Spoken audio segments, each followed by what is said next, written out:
అరే ఇంతకుముందు ఏమైంది, ట్యాంక్ బండ్కి వచ్చే ముందు టైము 11 అవుతుంది నైట్.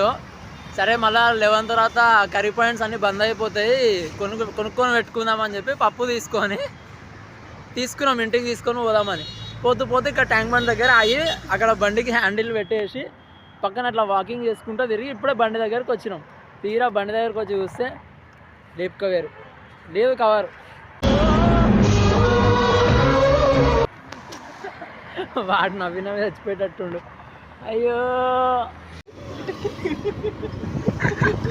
అరే ఎంతసేపు నవ్వుతావురా?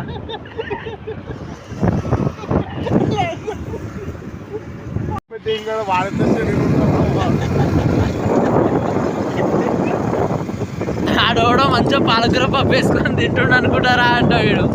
ఇంతగానో మాకు నవ్వేందుకు వస్తుందంటే మరి ఇంత దరిద్రమేంద్ర నిఖిల్ నీకు అని చెప్పేసి అసలు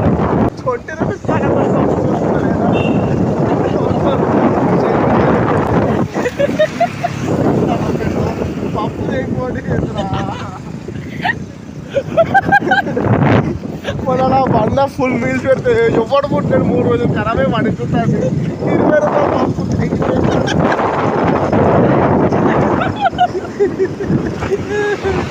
A few minutes later. మళ్ళీ తీసుకున్నాం. ఇప్పుడు వీడైతే నవ్వుతూనే ఉన్నాడు కదా వచ్చినప్పటి నుంచి. నాని సినిమా ఉంటుంది ఒకటి, మా ఇల్లు ఎక్కడో పోయింది అన్నట్టు, అంటే మా పాలకూర పప్పు ఎక్కడో పోయింది అన్నట్టుంది. ఎవరైనా వెతికి పెట్టండి.